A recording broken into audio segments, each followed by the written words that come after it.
My name is Jack Henderson. I'm a researcher with Radical Exchange Foundation. And this panel is titled Deliberation Technology. The first half of that we'll try to explore during roughly the first half hour, and then in the second half we'll get more into what deliberation technology means and what it might look like. I am joined today with a brilliant panel from which I've learned so much from each of them, and so it's a delight to now be in conversation with them. I'll now give a brief introduction on each of their backgrounds, and then I'll ask for them to kind of explain how their work connects with deliberation, and we'll get into more specifics. So first, we have Tom Atlee, who is joining virtually from, I believe, Eugene, Oregon. Hello, Tom. And Hi. Tom is founder and research director of the nonprofit Co-Intelligence Institute. He's the author of 4 books, and Tom is the creator of the Wise Democracy Pattern Language. He researches how to scale citizen and stakeholder dialogues and deliberations on public issues, both in person and virtually, in ways that generate energy and guidance for long-term broad benefit. Joe developed the meaning-based organizational metrics at couchsurfing.com. Then Joe co-founded the Center for Humane Technology with Tristan Harris, and he coined the term time well spent for a family of metrics adopted by teams at Facebook, Google, and Apple. Since then, Joe has founded the School for Social Design, working on the philosophical underpinnings for new business metrics, design methods, and political movements. The central idea is to make people's sources of meaning explicit, so that how meaningful or meaningless things are can be rigorously accounted for. Juha, next to me, serves as the chief executive of Demos Helsinki, with a mission to build a fair, sustainable, and joyful, love that, next era. Juha helps national and local governments, businesses, and NGOs to anticipate and lead key transformations of our century. Juha has studied and written extensively on the need for 21st century governance, focusing on democratic innovations, institutional imagination, and methodical experimentalism. And last but not least, Claudia is the founder and CEO of DemocracyNext, a newly launched international nonprofit, nonpartisan research and action institute. Its mission is to build new institutions for the next democratic paradigm of citizen participation, representation by lot, and deliberation. So just really glad to get into it. So first I'd like to kind of establish some context on the question and topic of deliberation and deliberation technology.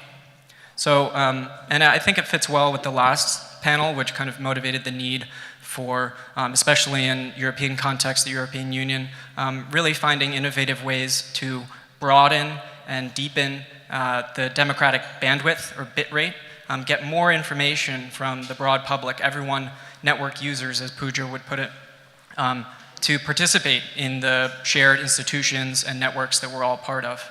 And typically when we think of increasing the democratic bit rate, making institutions more democratic, we think of elections. In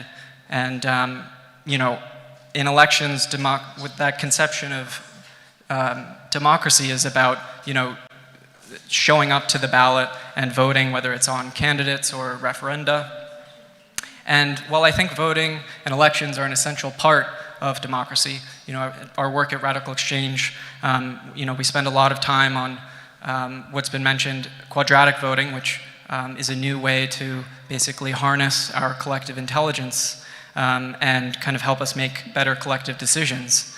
Arguably, the more important process comes before the need to vote, and that's discussing what we'd even be voting on in the first place. A vote, a ballot, is really only meaningful in the context of discussions leading up to it. Without deliberation informing and setting the agenda for a ballot, it's a question of how legitimate that vote can be. And if we reduce democracy to this act of voting, especially only every couple of years, it's a narrow and superficial view of citizenship and self-governance. And so arguably the most generative and fundamental arena for improving democracy is helping people have better conversations, better civic discourse, helping us see each other better, helping us understand each other and our differences, respecting those differences, but nonetheless helping reconcile and bridge those differences, which is going to be essential if we are going to be able to cooperate to shape our shared world. And that's where deliberation comes in. So now, Tom, I'll go to you first, but then all of you, I would love for you to weigh in. Just on a little bit more context on your background, how it lends itself to deliberation and what you understand deliberation to mean and what its proper role or roles should be in democracy. One of the best descriptions I've heard of for the logic of deliberation is that it shifts people from opinion, like public opinion, individual opinion, into public judgment, when you actually considered something well. And I have a sense that can experiences supporting that you can consider something more deeply, more broadly, more long-term, and as you move in that direction, you move into what I would call wisdom, or public wisdom, if you can do it collectively. So the ability to vote is an expression of public will, but public will can be filled with folly and violence. I mean, there's many examples of public will generating bad outcomes. So the idea of having things be more considered allows the whole public, the whole governance, the whole politics, the whole community to be more collectively intelligent, collectively wise, collectively effective, whatever. Thanks. Who would like to go next? Yeah, I mean, I would agree with everything Thomas said, but I think it's useful to actually maybe define very precisely what we mean by deliberation. And to me, it has two key defining characteristics. And one is about weighing evidence, and the other is about getting to a shared decision. So this is what makes it distinct as well to just dialogue. Of course, dialogue is a part of deliberation in a way, but deliberation actually means about we're weighing evidence together, listening to one another with an explicit aim of trying to find some shared common ground on a decision. I think I would draw the line between whether you would know what should be done beforehand or not. So you wouldn't, if nobody knows what to do, it wouldn't make sense to vote, right? like if nobody has any good ideas, okay, let's put it to a vote. Oh shit, right? So that's a case where you would be deliberating. Whereas if you, so I think this is actually these are some of the forces involved. There's a trade-off, in democracy between voting and deliberation, and we've been going more in the voting direction, I think. Not even just in democracy, but also in other areas of society, like the like button is a kind of a vote, right? So we've been going more towards voting, less towards talking, and why is that? I think it's because people think they know the answer already, and they just need to get a lot of people to vote for it, or like it, or whatever, right? And so long as you think you know the answer already, you're not really going to be that into deliberation. It seems very expensive. Whereas if you realize that you don't know the answer already, talking becomes much more attractive. I'll build on that, because I think that's precisely the key thing and key question, at least from my perspective, which is what is the context in which we are right now when we talk about deliberation. And the context in which we are is that we're facing a century of transformations from decarbonizing the energy system and a century of a variety of different crises that we've already realized how they look like in practice. And in that context, what we see is incapacity for collective action. We don't have the governance mechanisms in place. We need to rethink some of our institutions. And in that context, in which we need to maneuver in a high level of ambiguity forward, that to me would lead into essentially deliberation emphasizing two really important things. One is accountability and agency, because we know that there's no single actor who is able to solve our problems, so it needs to be fundamentally something that has a variety of levels of accountability taken into consideration. And then the second is high level of reflection, which deliberative processes can create, which is essentially about recognition of nuance when maneuvering through ambiguity. So I think these two, on a conceptual level, in the context that we're facing right now, would be the things that I would like to add. I love that. Thanks, everyone. What stands out to me is that just sticking here with this comparison between elections and deliberation is that while there's a role for voting and elections when we need to reach a compromise, it is just sort of, there's no conversation going on, there's no listening, there's no learning. It's kind of a quantitative, final kind of snapshot, a picture of just kind of a static representation of preferences, whereas deliberation is this open and rich, non-linear, creative, and collaborative process. And so I'd love to just dive in a little bit deeper about that aspect of deliberation and also kind of compare just your average natural conversation to more of these structured spaces for deliberation that I know many of you work on. Because, I think some of this civic discourse that we would like to promote will not just happen on its own naturally. We are social beings, we are well adept at communication. That said, it's imperfect, our communication. It's so easy to misunderstand each other or to talk past each other, especially in these kind of deliberative spaces where different people are coming to the table, and the point of deliberation is that it's kind of structured in such a way to reckon and reconcile a lot of those differences. So I'd love to hear a little bit more about why these deliberative spaces work in such a way that, and are structured as such that they bring about this sort of creativity and reconciliation and kind of bridging of diverse perspectives. I think that's a really key insight that certainly voting doesn't do. Voting, again, is useful, but in its current implementations at least are kind of adversarial and competitive, whereas these deliberative spaces are fundamentally collaborative and creative. And I'd love to just hear from all of you a little bit more about where that creativity and that collaboration comes from. I can start. So one of the special things that happens in deliberation is that people start with different goals and expectations, different ideas of what they want everybody else to do. And that doesn't work. Like mostly people just don't. It's not really a deliberation, I guess, if everybody just comes out doing their own goal. And so what happens is that people look below their goals, below their expectations, for their values, and they surface what's really important to them.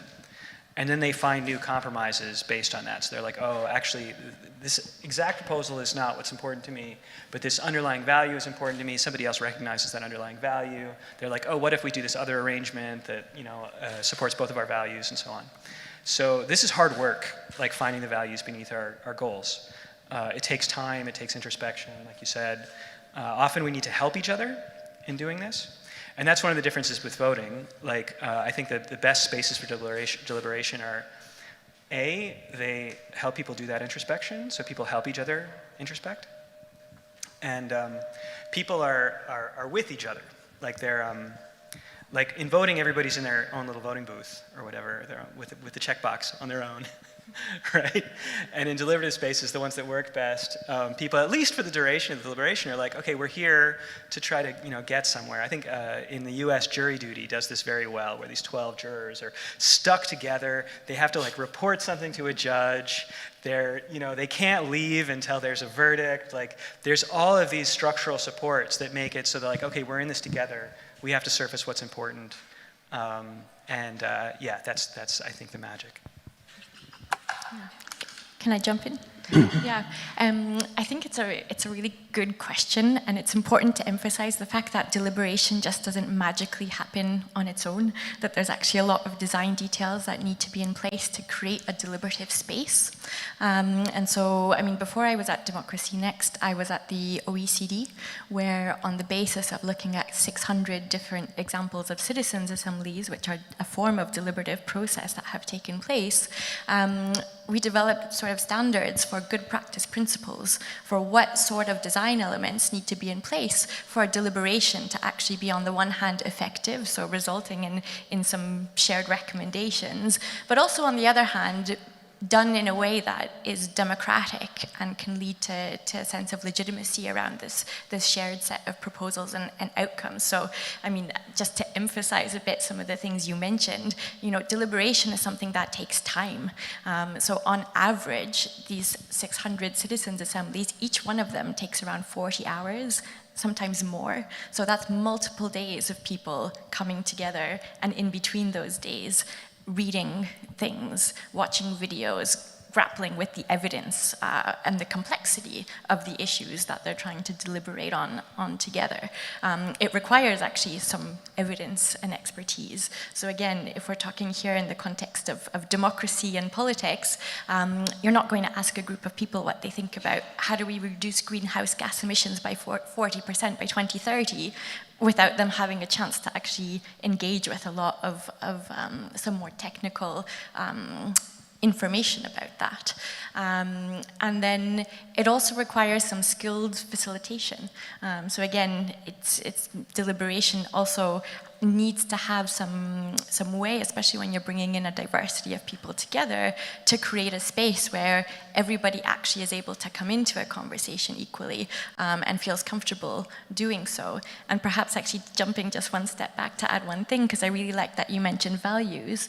But in a citizens' assembly, actually the first thing that happens before there's any engaging with the evidence and expertise is a conversation about what are our shared values and what are the values that are going to guide this deliberation as well, and then moving through the steps to eventually get to a point of shared recommendations around a policy idea or a topic. But I think overall, all these different characteristics show just how different this is to our usual way of taking decisions in a system that's more around elections and voting, which, as we were talking about earlier this morning, we call democratic, but is actually an oligarchic form of decision-making, and deliberation and these deliberative spaces are actually a more genuine form of what I think we can be calling democracy.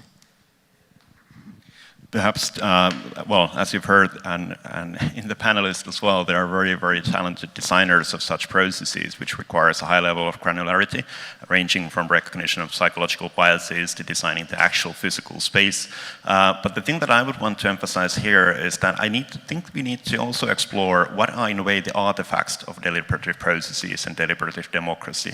And what I mean with that is that if you think of elections, there's a lot of symbols in elections, and a lot of those symbols were really valuable when we were building up that democratic system and paradigm, and it really felt something when you went to vote and leave that voting moment, and many, many others as well. And those symbolic artifacts with which you can basically communicate and articulate the values and the importance of any democratic system, basically. And now the challenge that we're facing with deliberative approaches is that when those people leave those situations and those spaces, how we're able to translate that experience into something that is more collective and societal experience. And I think one answer there would be to very intentionally try to create those artifacts and symbols. And I know there's work on that, and I think that work should continue.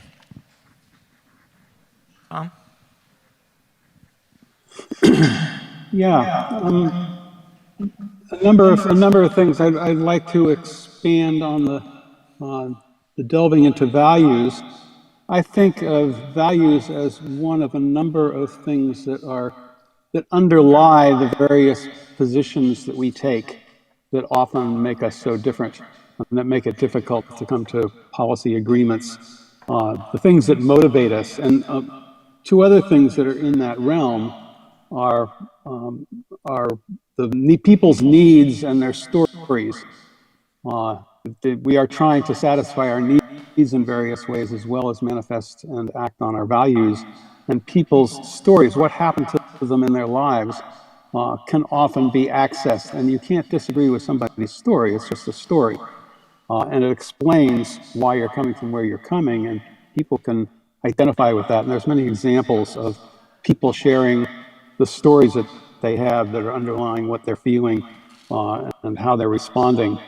And often a doorway into that is through the language of concerns. If somebody is pushing too hard or backed off or whatever, you can always ask them, what's your concern?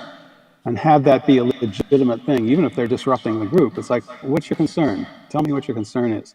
And that relates to people feeling heard. When people feel really heard, it's something happens in their psyche, in their bodies.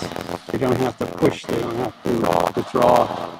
There's more opening up. It's so rare we actually hear each other. And that phenomenon can be used by making sure that people in the situation feel really heard, and that will smooth things out a lot also. Thank you.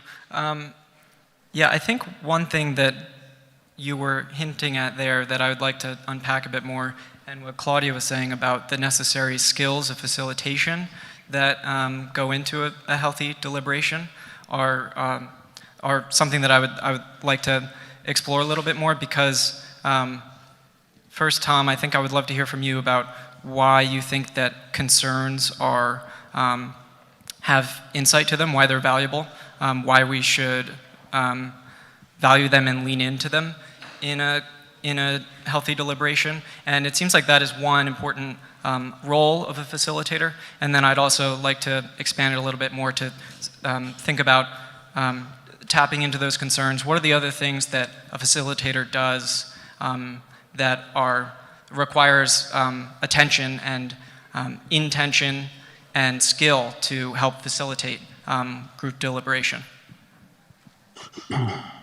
Yeah, our differences in terms of our positions and policies, there's a sense when you look at the whole thing, it's just different. And maybe we could compromise here and there, but if you actually go into what are my concerns about what you're proposing, that is a doorway into my values, my feelings, my concerns, my needs and stories that I have, whatever, that we can use that as a pathway into those deeper levels. And it also legitimizes, it takes our differences into something that we could actually address together if we wanted to. If we were searching for a whole picture of what's going on in this situation we're struggling with, it's not just you as an individual. You as an individual represent a whole lot of other people who share your concerns, your values, whatever. And if we can actually together address that, whatever the concern is, we have a bigger sense of what the picture is and what's possible to do that would be effective.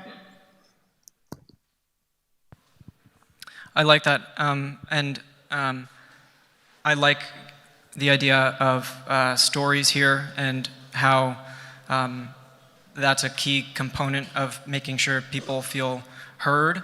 And I'm still just, thinking about how, as you were saying, people have different stories and the importance of trying to find common ground there, and how basically facilitators can help bring that about.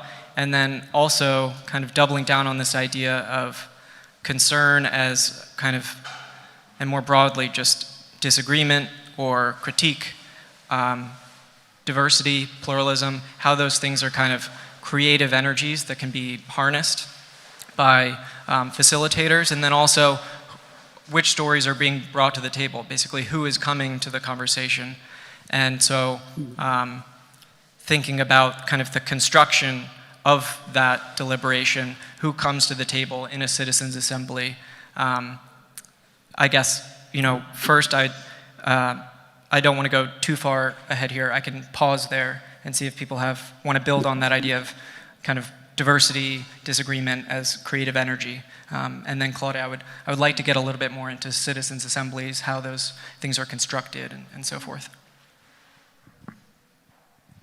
Well, perhaps the only thing I can say before Claudia goes to sortition and how to build those processes is to have as wide of an understanding on diversity as possible.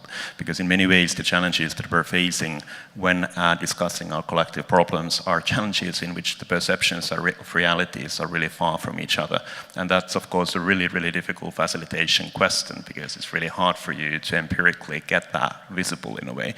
So, but at the same time, that is something that could facilitate and process design can make visible, and it is much more powerful if it's explicated. So that level in the challenges in our democracies today is a level I feel we need just to be really conscious about.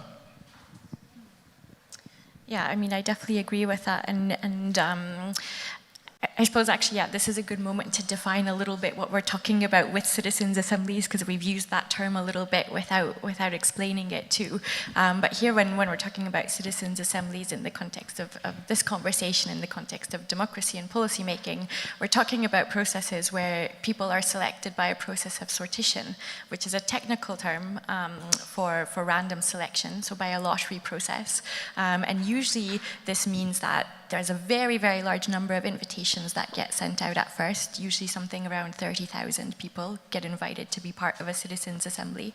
And amongst everybody who accepts that invitation, there's a second lottery that takes place, but this time controlling so that that final group is broadly representative of society. And then there's a question of amongst which criteria, but usually it's at least things like gender, age, socioeconomic status, and geography.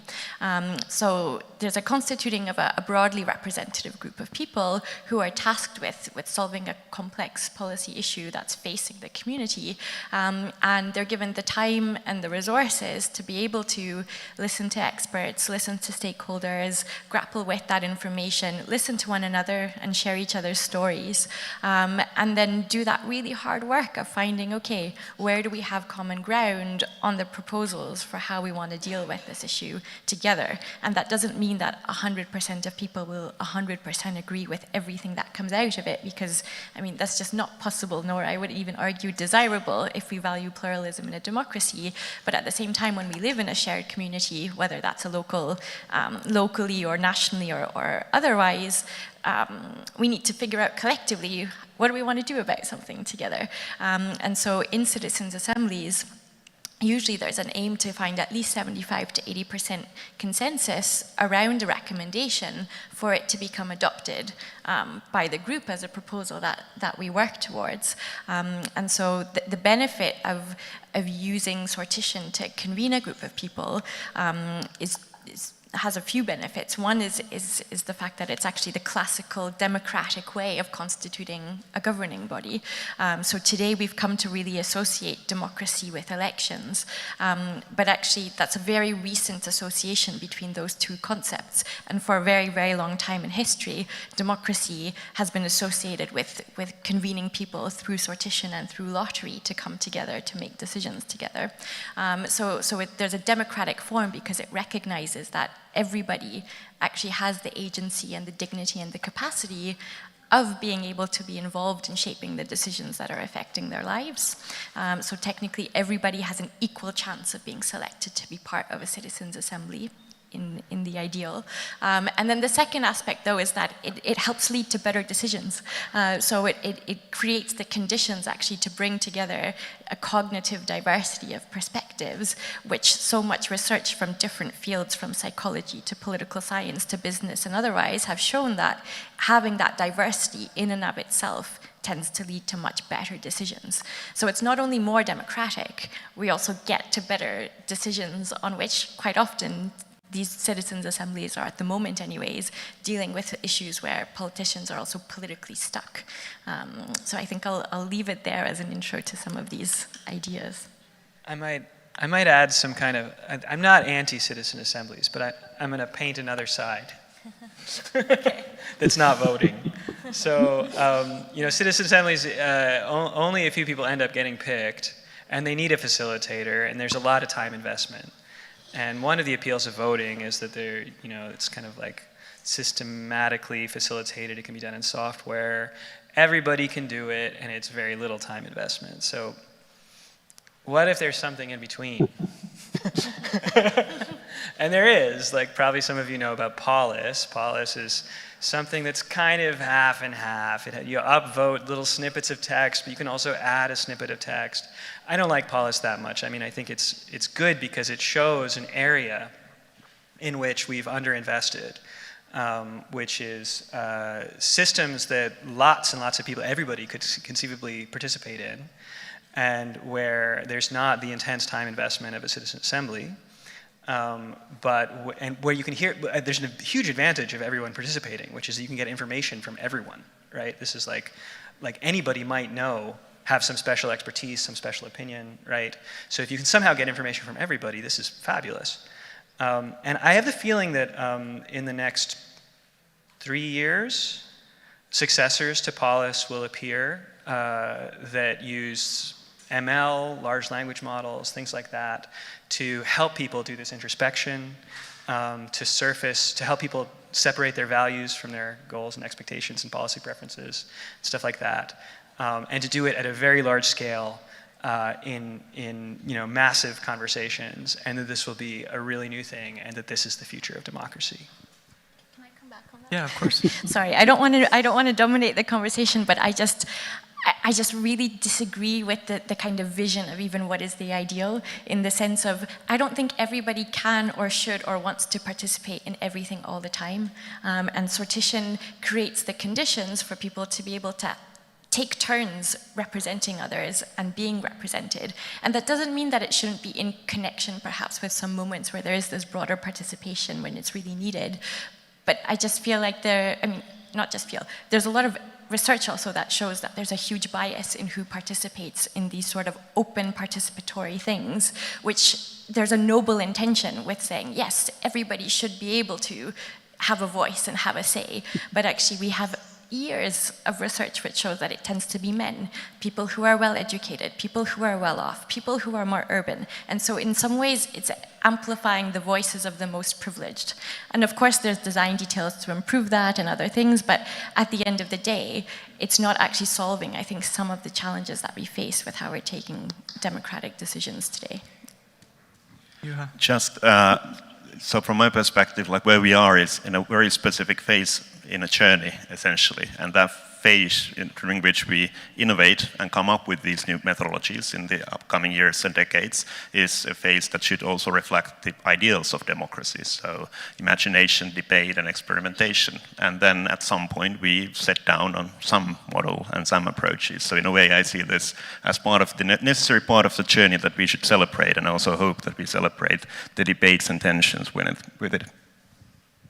Yeah, no, all of you hit on a lot of really interesting points here that I would love to continue to push on. And Joe, yeah, you mentioned Polis. I think it's the best example of taking a lot of these methods and skills that are involved in human-facilitated, in-person civic discourse and mini publics, such as citizens' assemblies, and beginning to bring that into digital spaces, which is really exciting. We typically associate deliberation with people sitting in a room together, and people on this panel know a lot about how to handle people in a room, and it's interesting to think about how to take insights from those methods and begin to mimic the skills of human facilitators in our digital spaces and in our algorithms that we use to curate content and have conversations at scale. And to say a little bit more about Polis, it, as we were saying earlier, it gets into this idea of reconciling diverse perspectives. People are able to, it's situated in a context. A community is deliberating about some question, and they use this online open source software tool called Polis to share their feelings about the problem, the context that the community is deliberating on. And the system uses some basic statistical techniques to cluster together people's opinions on those those posts about people's feelings, because you'll see what others have written, and then you'll just get an option to upvote or downvote those posts. And in the background, the tool will cluster together those different groups about how they feel about particular thoughts about the question.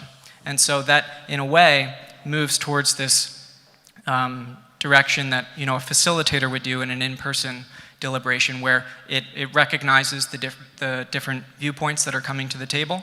And then what Polis also does that a human facilitator would is that it takes those lines of division, it identifies where the disagreements are, and then people are encouraged, there are incentives to come up with creative new ideas that bridge across those different perspectives. And that's what gets surfaced algorithmically in the platform. And in a in-person conversation, a facilitator might help bring that about. And so I'd like to kind of put those two things in conversation with each other. What is a human facilitator doing? What is Polis doing? Joe, you talk about some improvements upon Polis using natural language processing and so forth. And we can pursue that further, but just what are the things that a human facilitator does that Polis does and that maybe Polis doesn't do, and we should begin to think about technology incorporating more of the skills of human deliberation, but at scale on questions that face not just a community, but nations and international problems. And just where these two things can best complement each other. Maybe I'll be quick. I think it's about reason. So the part of Polis, one part that I don't like is this upvote, downvote. That part is like voting, right? But if you knew why the person liked that or didn't like that, what are they scared of? What are they excited about? What seems to solve the problem to them about that particular text snippet? Would that be good for themselves, for their children? Like, why? Right? This is something you can't tell Polis right now. And we don't really know how to get the whys very well from people yet. We don't know when someone clicks a like button on Facebook either, like what they like. And if we did, I think we would discover that there's very different kinds of whys, and some of them are much more worth listening to than others. Some of them are like very important and should count more. And other people, if they knew about that why, would be like, oh yes, now I see that why, and I see me too, like yes. And so that's, I think, the future, that's where this is going to go, and this is what a good facilitator does too, is like uncover the reasons.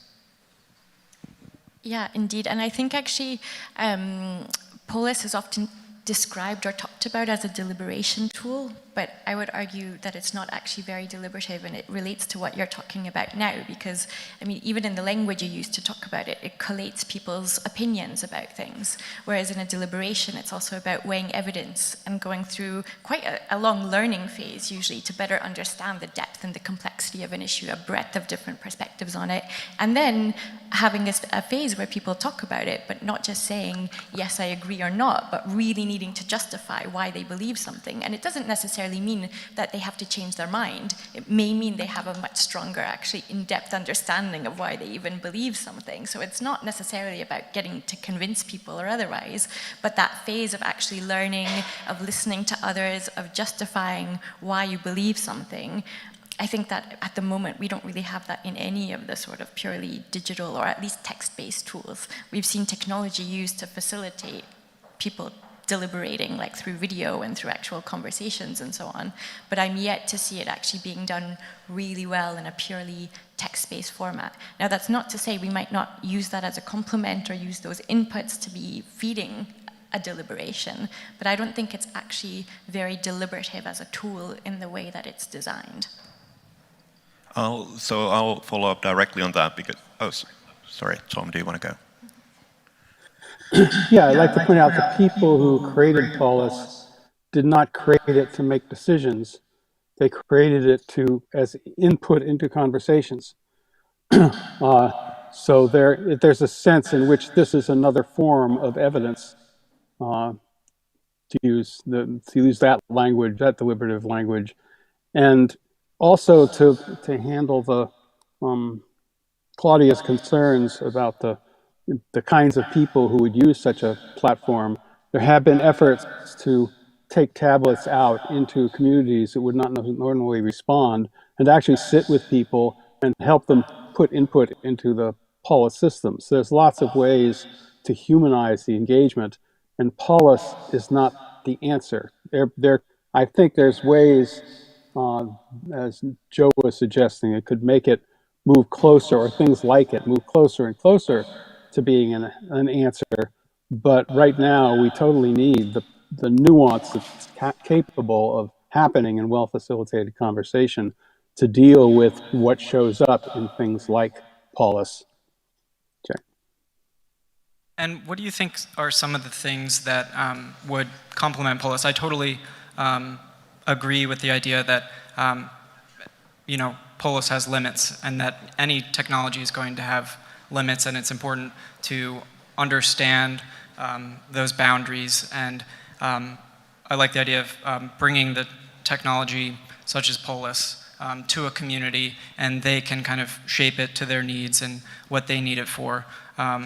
What do we see as kind of other kinds of deliberative elements that we can begin to bring to these spaces that we would like to become more deliberative, and kind of intermixing online and offline tools, thinking about how citizens' assemblies would fit with Polis and other technologies, and kind of feedback into each other, and harness their complementarities while also understanding when there are limits to any one tool, and the need for them to be situated together in kind of a modular process that is organized for a particular context and community.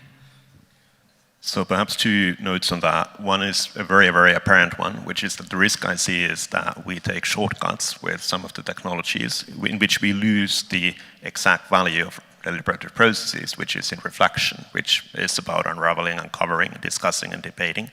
But of course, that's something that is quite well known. But the second to your direct question would be that how I see digital technologies in the context of deliberation is that we are all, as human beings, really different, and we have different biases. So basically having both virtual, physical mechanisms in place, there's a wider set of approaches through which you can, for instance, tackle biases in which somebody is better in social context or in synthesizing information, which means using a lot of power in social situations, and a variety of others. So I see the complementary in the capacity to recognize more diversity and provide more approaches on that diversity. I love that. Just to double click there, yeah, the idea that it's interesting to think about deliberation as a way to kind of reckon with our biases. There's a great book called Enigma of Reason, which is about rationality, and it kind of argues that our capacity for reason is actually social, and it comes through interaction and deliberation. And that so much of our rationality and intelligence is only through dialogue and deliberation. And I think that's a beautiful way of kind of motivating the importance of deliberation. I guess I'd like to just hear a little bit more about some concrete examples. We've talked about Polis, but going in both other directions, I'd like to hear more about kind of on-the-ground experiments with mini publics. Claudia, Juha, your work with kind of citizens' assemblies in around the world, and just the kinds of problems that they we're dealing with, and how citizens' assemblies and kind of that bringing diverse perspectives and attempting to bridge them, what that has yielded for various communities around the world. Yeah, I mean, I'm happy to answer that. I mean, first of all, there's hundreds of examples. In the OECD database that we put together, there's 577 of them, and it was last updated in December. So I would guess there's more than 600 by this stage. So I feel like we're past the stage of experimentation in some ways. We actually know quite well what needs to be in place for this to work, and and all of those examples have been connected to government in some way. So they're also not taking place just organized by civil society or academia, but have actually been initiated by authorities who are able to act on them.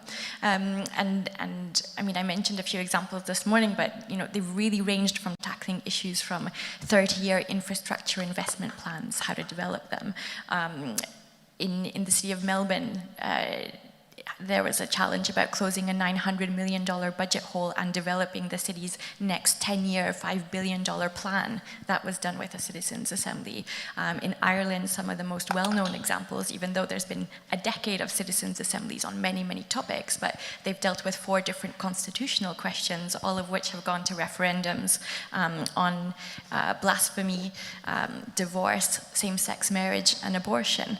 And maybe I'll just talk about one example in detail, which was like a hybrid case that I was involved in designing, given this emphasis here also on the technology aspect and so on. So one of the bits of work that I did when I was at the OECD as well was we worked with the region of Cantabria in Spain. And there, for the context, it's a relatively small region, somewhat rural, kind of post-industrial region, where it's a slightly older population, not super high levels of education, high levels of unemployment, a region that sort of feels, let's say, in decline. And there was a citizens panel that was organized by the Ministry of Economy in relation to involving the community of people who live there in determining what should be the priorities for this region of how do we spend our cohesion policy funds. Now that's also a term with a huge amount of jargon that wasn't actually used in the wording of the question that went out to citizens, but basically cohesion policy comes from the European Union. It's the biggest part of the EU's budget, and it works in these 7-year funding cycles that usually relate to huge multi-million euro investments, long-term investments for a community. And so here the ministry involved the everyday people who are living there in setting, okay, what should actually be our spending priorities for this huge pot of money that we get from the EU for this region. And given the context of the population and the fact that this took place actually during COVID times, meant that most of it took place online. And so what that meant was that to fulfill the democratic principles around actually everyone having an equal chance of being selected and so on, meant that there were 10 people who were chosen who didn't have a computer, who didn't know how to use the internet. And so there was also a space that was created at the public library to bring in person the people who didn't have the technology at home, with each of them actually receiving support to use the technology to be able to participate. All the other sort of design principles that I was talking about earlier about what's needed for this to work, like enough time, were still fulfilled. So they still met for 6 full days of deliberation over the course of 3 months to really grapple with, like, it's a complex issue, and they needed time to really develop the proposals for this. So there were still facilitators that were there. They did things on Zoom where they used breakout rooms to still be able to have small group conversations and come back to have plenary discussions. They heard from lots of different experts. They heard from stakeholders from the region, and they had time to develop their recommendations. And it was only at the very end that their last session they were able to do in person because the COVID situation improved a little bit. And all of them were actually very, very grateful to have the chance after this whole experience to even really meet one another, to meet with the minister in person, and so on. But it's just one example that I've talked about in a tiny bit more detail to explain and to maybe make this a bit less abstract for people of what this actually means to design such a very democratic process, but also what considerations need to be taken into account for it to still be democratic, because we assume online that means it's more open to everyone, but actually no, it doesn't. And so it means that if we actually want to still be democratic, there need to be these sorts of supports that are in place, and everyone was paid for their time to do this. And I don't know, I don't remember the details of this, but usually when it's in person, there's childcare provided, either on site or people are paid for the costs of childcare and so on. So all these other considerations are also needed in terms of what we need to do to actually be designing inclusive deliberative spaces too. Juha, would you like? Yeah, sure. So a lot of the work we do at Demos Helsinki is basically about how to get the existing institutions to change or create new ones in order to embed some of these ideas into those. And there are 2 openings that I see right now that could be interesting. One is that COVID-19 did a lot of things. One thing that it did, it put governments to the limelight. And essentially what we're seeing right now is governments in Europe, in different parts of the world, national and local level, coming to ask with the context of the climate crisis, essentially saying that we have no idea how to create policies that are legitimate, coherent, how to deliver on those. And that is an agenda and an opening through which one is able to also bring about some of these ideas forward. But it's really, really tricky because you need to engage with processes such as budgeting or policy design that are really technical, very contextual, very entrenched. And that's a lot of the work that we do. So trying to maneuver together with some of those institutions. So for instance, we've been working on the notion of humble governance, which essentially tries to provide a way forward in which you're able to coherently deliver on longer-term policy issues. The other opening that I see right now is somebody mentioned Dewey before in the earlier panel here. And literally, like if we talk of our collective challenges that we're facing, just such as the climate crisis, we're trying to solve it from forms that are not meaningful for solving such a problem. So nation state cannot in itself solve the climate crisis, obviously. So there's a very imperative and urgent need to imagine new forms for collective action, which is very abstract, but very concretely, for instance, we're working with the mission-oriented approaches, trying to think of them as ways in which you design an artificial governance modality around that mission, whatever it is, and then start to design the governance mechanisms on accountability, on incentive recognition, on revision, on learning, etc., etc. So those type of things, I think we need much, much more, because as said, it's a journey of experimentation. But when experimenting and imagining with new forms, one can also better than embed deliberative values into the core of those new forms and maneuver forward with that. That's great. You have a great piece online on new, thinking about the form in transformation and the need for new forms for collective action, one of which I think citizens' assemblies is. And I guess my next question is, while there are so many exciting experiments around the world, it seems like most of them so far, they're getting off the ground, so it's understandable, but that they've mainly played kind of an advisory role inside or actually outside existing power structures, and they do have a lot of democratic legitimacy because they were so participatory and inclusive and collaborative that that's often, I think, maybe where the weight and the power comes from in how it can then shape real political power. But how should we think about that theory of change here, moving from these?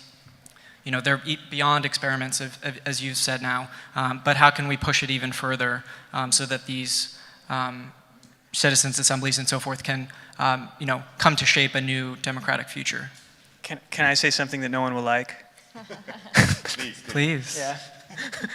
So if we're looking at the prevalence of deliberation in society, so we've been talking about it in terms of governance, right? But the kinds of conversations that we want there to be more of, the kinds of service values, introspection, and so on, they don't just happen in governance decisions, right? They happen at the dinner table and on social media and so on, right?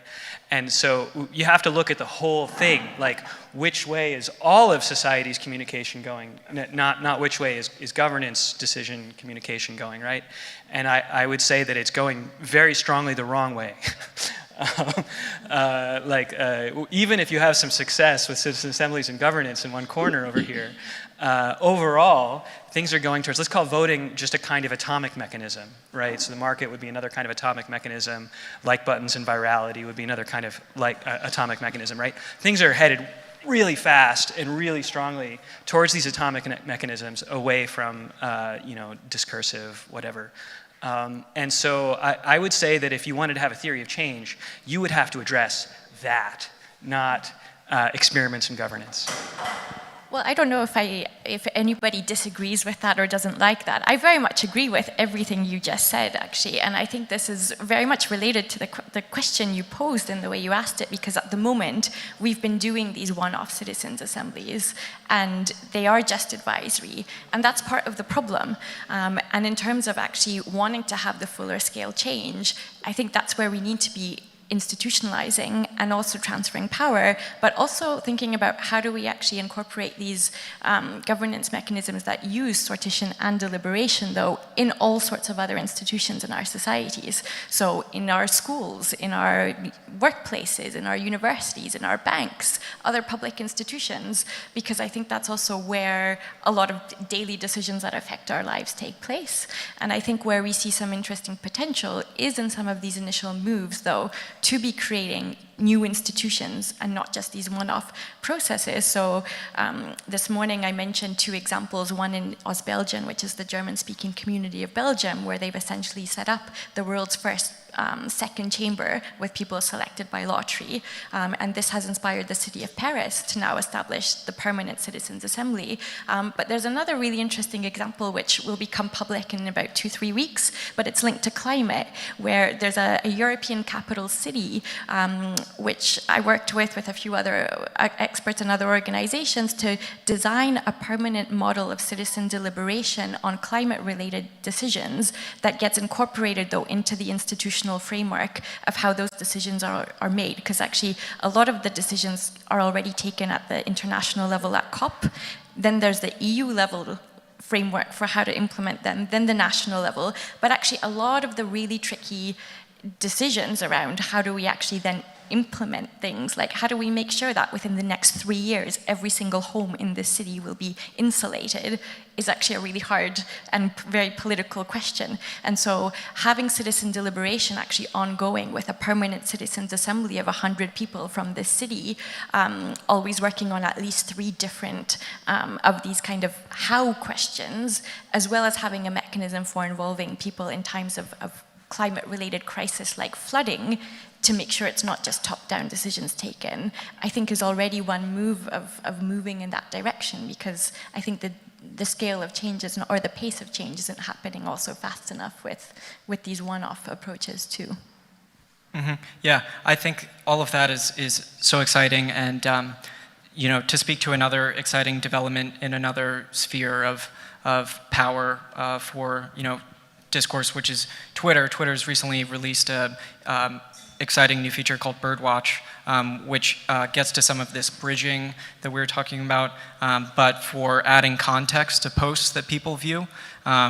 It will add context based on those proposals which receive support from diverse perspectives. That's still, you know, there's still flaws with that, as you were saying. It's still bringing a voting component, but it's exciting to see such a large-scale platform such as Twitter begin to move in that direction as well.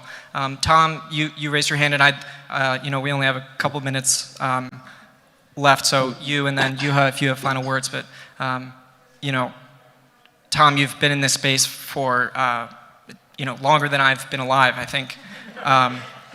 What have you learned? And you know, are there any lessons from you know, and wisdom that you could share moving forward? I just want to toss out another approach that is radically different from any of the things that we're doing. It's based on the citizen assembly model, but it was a thing done in 1991, initiated by Maclean's magazine in Canada, which is their glossy newsweekly. And they got a diverse group that was chosen scientifically, not at random, and they got one of the top negotiation people on the planet to work with them for 2.5 days. And the coverage was what was so remarkable. They gave bios of the 12 people that were chosen, just 12 people, and then you got to witness, both on TV and in the page after page after page of the coverage, how these people interacted, what they did. So there were millions of people in Canada basically witnessing, getting a vicarious experience of the remarkable things that can happen in the room. And from my perspective, and it launched conversations all over Canada and got squelched by politicians. From my perspective, the vicarious experience dimension is a whole new thing that very few people are talking about. And if they had done it the following year as well, it would become an iterative thing. Like every year you do this same exercise, things that were problematic in the first exercise and its impact on society will show up in the next one, et cetera. So there's to be a collective national digestion of the situation, that kind of dynamic is not part of the conversation. It's all about relationship to government or relationship to social media or whatever. I'm going, here's a whole nother dimension to figure out how to stick into this. And it's to shape the whole field that we're living in. Check. Claudia, you were saying that some of these citizens' assemblies take 40 hours or more, and it's a shame that we only have 1 hour. I feel like we've barely, even begun. But Juha, why don't you take the final word? 1 second. Yes. So a final remark. I've always thought theory of change is a really dangerous notion. It implies that actually we might start to believe in our theories of change, whereas democracy is messy and societies are messy, and we need both. So we need that ability to recognize from different domains, because democracy can change from perceptions of agency changing, for instance, and we don't know what we need to be able to imagine those routes for change. But then, of course, we also know that we need those ideas that have technical depth sufficiently so that we can actually implement and experiment with those. And if we're able to create a way to coordinate between these two, I think then we're able to move forward. Well said. Thanks, Juha. Thank you, everyone.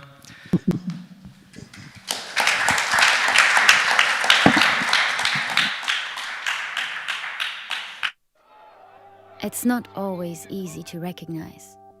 It may look like this, or like this.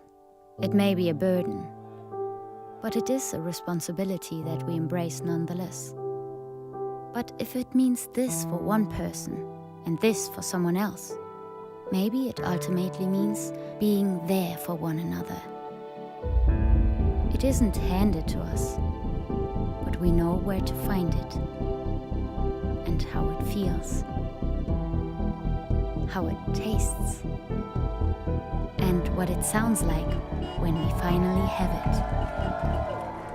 It means different things to different people, but for many, it means everything. And if we all fight for it, it will eventually bring us together. Ihre Ausreise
Atlas Network is, as the name suggests, a network, and it's global. We work all around the world. We're based in the US. We have about 159 partners in the United States right now, and the bulk of our partners are outside, nearly 500 in total.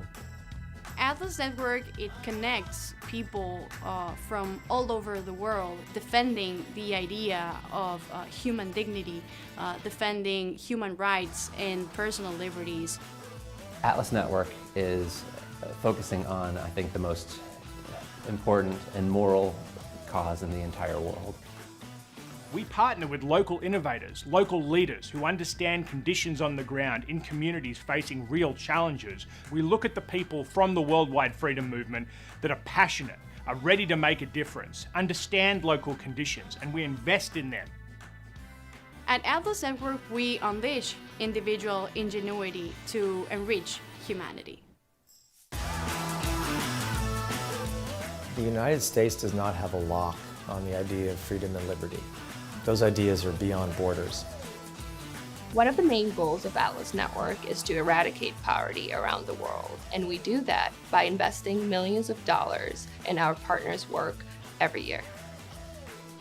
Historically, wealthy nations around the world have tried to help low-income countries develop. The way we've been doing it traditionally has not really been working. So there's a movement to do development differently, and that means we need to step back as outsiders and rethink the role that we're playing in helping people in low-income countries achieve their dreams.